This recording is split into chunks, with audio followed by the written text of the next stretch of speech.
farovonlik baxtli hayot mezonining asosiy sharti. Atrof obod bo'lsa, ko'ngillar shod bo'ladi. Ko'ngillar shodligi shukronalikka ishora. Mana bu manzil esa obodlikka yuz tutayotgan va eng muhimi ertadan katta umidlar qilib yashayotgan insonlar manzili. Buxoro shahrining To'qimachi mahallasi. Bu tasvirlar yaqin 10 kunlikka tegishli. Avvalgi ahvol birozgina og'irroq edi. Buxoro viloyat ichki ishlar boshqarmasi boshlig'ining topshirig'iga asosan Buxoro viloyati jamoat xavfsizligi xizmati probatsiya bo'limi boshlig'iga biriktirilgan To'qimachi mahallasida jinoyatchilik va huquqbuzarlikning oldini olish, mahallada yashil makon yaratish va obodonlashtirish ishlarini olib borish bo'yicha topshiriqlar berilgan edi. Topshiriqqa asosan hududda keng ko'lamli ishlar boshlab yuborildi. Dastlab Mustaqillik ko'chasida joylashgan ko'p qavatli uyning atrofidagi tashlandiq ahvolga kelib qolgan 1 kilometrdan ortiqroq yo'l tekislanib, shag'allashtirildi. Yozda chang, qishda loy ko'chalar aholi uchun noqulayliklarni tug'dirar edi. O'quvchilar uchun bu yo'llardan maktabga qatnash ham muammo edi. Bugun esa barchasi o'zgardi. Qulaylik eng avvalo inson uchun. Ana shu tamoyil o'z isbotini topdi. Buxoro shahar obodonlashtirish hamda avtomobil yo'llar boshqarmasi xodimlari va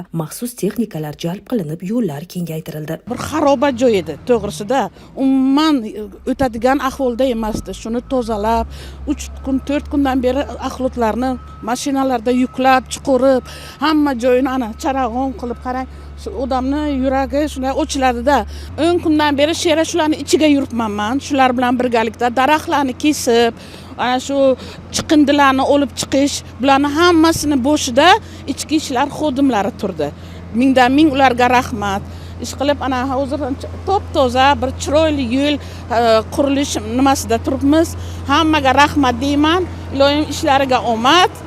Obodonlashtirish ishlari davomida Mustaqillik ko'chasi 76/2 ko'p qavatli uyning yerto'lasida uy-joysiz, ijtimoiy himoyaga muhtoj fuqaro yashab kelayotganligi aniqlandi. Unga tibbiy yordam ko'rsatilib, ijtimoiy yotoqxonaga joylashtirildi. Biz reportaj avvalida aytganimiz baxtli hayot mezoni keng tushuncha. Atrof obod, mahalla tinch, oilang xotirjam bo'lsa, bu mezon to'kis bo'ladi. Shu boisdan mahallaga Ichki ishlar vazirligi xavfsiz shahar tizimlarini rivojlantirish markazi xodimi jalb qilinib, dastlab kuzatuv kameralarining ishlash tartibi va afzallik tomonlari tushuntirildi. Mahalla homiylari tomonidan 10 dona kuzatuv kameralari olinib, o'rnatish hozirliklari boshlandi. Bundan tashqari mahallaning kirib chiqish yo'llariga 23 ta kuzatuv kamerasi va 2 ta avtotransport vositalarini aniqlovchi kuzatuv kameralari o'rnatildi. Aholining bugunidan mamnun bo'lib yashashiga xizmat qiladigan bu kabi ishlar davom etmoqda.